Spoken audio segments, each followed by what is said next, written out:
Hello and welcome to my character analysis page for the Story Patrol. First off, I'm going to share with you the read aloud, and then I'd like to explain to you a little bit about how I came up with my character analysis and how you can go about doing it too if you're a student in my class. In the book Patrol, Walter Dean Myers brings a protagonist to life that is both purposefully vague and uniquely human. The soldier is depicted as consistently torn between the obligations of duty and the grounding reality of his inner voice. He's also moved throughout the book to consider the implications of seeking out and targeting an enemy that is the mirror image of everything he seems to see in himself.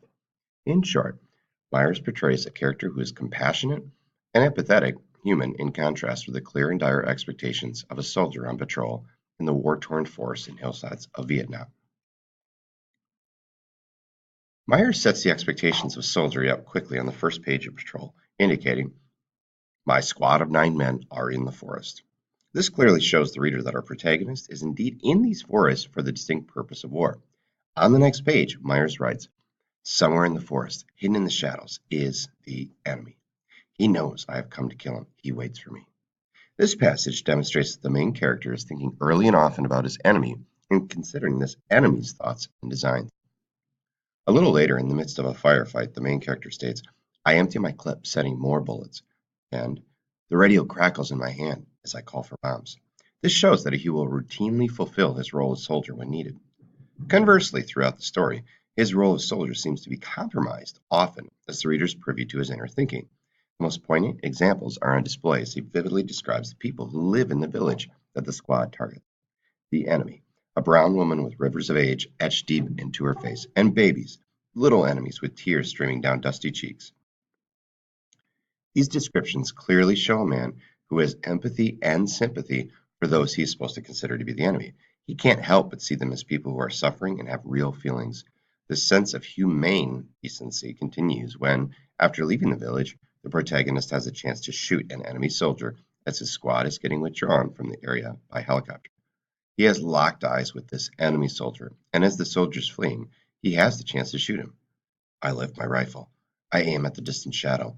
I am the enemy. I lower my rifle. The fact that he completes the inaction, avoiding the easy shot, shows that his inner voice, his true self, is winning the battle over his external, expected role as soldier in this example. In the end, the no-name, vague yet humane character Myers depicts in the book Patrol is one that captures the essence of every man amidst the backdrop of a foreign war over foreign affairs. We see through his consistent reflection and empathy a portrait of a person struggling with the overwhelming power of his compassionate human nature in contrast with the expectations beset upon him as he was a soldier. In conclusion, the story leaves the reader hopeful as it seems our character's moral compass wins out over the external pressures of his expectations as soldiers. So, how do we write a character analysis? How did I come up with this? Well, I can tell you, I start with questions, and I'm trying to figure out how to answer those questions. So I'm going to go onto our Google Classroom here. And actually, if we go to our Resources tab, and we open that up, you're going to see some of the resources that have been put on there so far. In this anchor chart right here, it says HF anchor chart. That's where we're going to see the questions that I tried to answer. So on the first page, you're going to see kind of the basic questions, but as you scroll down, you're going to see some more nuanced questions. First of all, we have, what kind of person is the main character? And this is really the first question we have to ask if we're going to write a character analysis. Now, some of the questions apply to my character in Patrol, but some don't. And you, as writing your character analysis, will have to decide whether yours applies or not. The one that does for me is, what do moments of trouble reveal about the person? Well, I can say from memory, before even looking back at my notes, my quotes, my annotations, that when the soldier's in trouble, it reveals that he actually is compassionate, sympathetic, empathetic. He's thinking about the enemy as real people.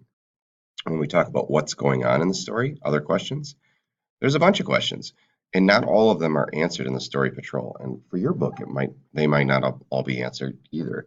But the ones that do work are the ones that you want to apply in your analysis.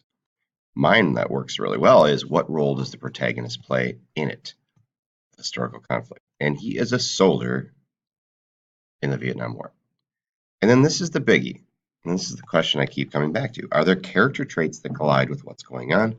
Yes, indeed. My soldier is compassionate and empathetic, and so he struggles with that, looking at the enemy as a real enemy when he sees them as human beings.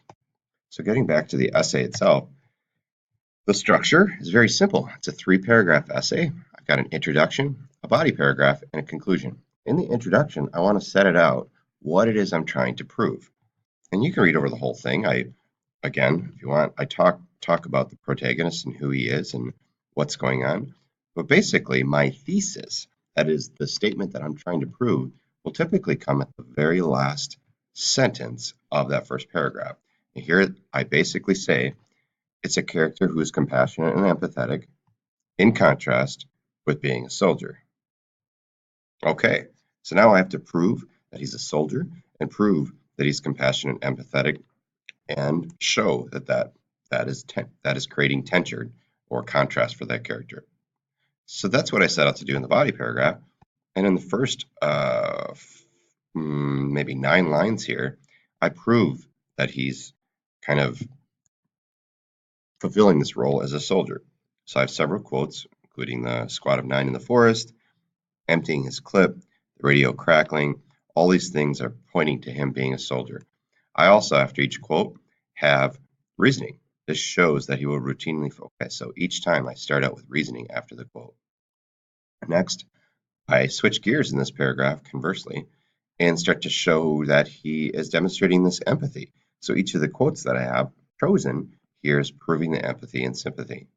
And then moving forward, finally, I kind of put it all together, saying that he is in this tension and struggling with this contrast between his role and expectations and his inner voice, his external and his internal. Now, in your conclusion paragraph, what you really want to do is kind of reiterate what you've taught us. Now, some of it may seem a little bit redundant, but now that you've proven it with your body paragraph, your quotes, your evidence, and your explanation or reasoning as to how that evidence proves your thesis, we get into that conclusion, and now we've taken the idea, the concept, whatever it is you're showing us, whatever question that you're answering from the question list, or questions, I should say, and you've proven it. Now you're looking back at it thoughtfully and showing how you've taken our understanding further. And you left your reader thinking about what it is that you taught them. So I hope that helps for anyone who's writing a character analysis, and I also hope that you've enjoyed mine. Thank you very much.